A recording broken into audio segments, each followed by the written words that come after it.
Top quality और consistent performance के लिए सिर्फ सिल्वर पंप। टॉप क्वालिटी और कंसिस्टेंट परफॉर्मेंस के लिए सिर्फ सिल्वर पंप, नाम याद रखना।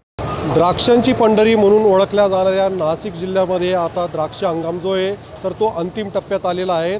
आपण पाहू शकतोय का या ठिकाणी जर बघितलं तर एका द्राक्ष निर्यातदार कंपनीमध्ये आपण या ठिकाणी आलेलो आहोत। तर या ठिकाणी बघितलं तर द्राक्षांची पॅकिंग सुरू आहे आणि हे जे द्राक्षे तर हे युरोप कंट्री असेल किंवा अन्य देशांमध्ये या ठिकाणावरून जे आहे तर ते पॅकिंग करून निर्यात केले जातात। गेल्या वर्षी जर बघितलं साधारण 1,60,000 मेट्रिक टन इतकी द्राक्षांची निर्यात जी आहे तर ती झालेली होती आणि ह्यावेळेस जर बघितलं तर साधारण 1,10,000 ते 20,000 मेट्रिक टनापर्यंत द्राक्षांची निर्यात जी आहे तर ती झालेली आहे आणि त्याच्यामुळे कुठेतरी द्राक्षांची निर्यात कमी झालेली आहे। कारण की याला कमी होण्याचं जे कारण आहेत मूळ तर ते जो काही अवकाळी पाऊस झाला होता तर ह्या पावसाचा फटका द्राक्ष पिकाला बसला आणि त्याच्यामुळे द्राक्षांचं उत्पादन जे आहे तर ते कमी प्रमाणात झालेलं आहे आणि त्याच्यामुळे या वर्षी जर बघितलं तर द्राक्षांना साधारण निर्यात क्षमते द्राक्षे तर त्यांना 1,200 ते 90 रुपयापर्यंत इतका चांगला बाजारभाव जो आहे तर तो मिळत असल्यामुळे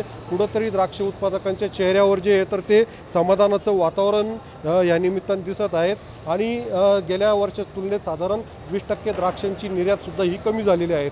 उमेश पारिक, TV9 मराठी, नाशिक।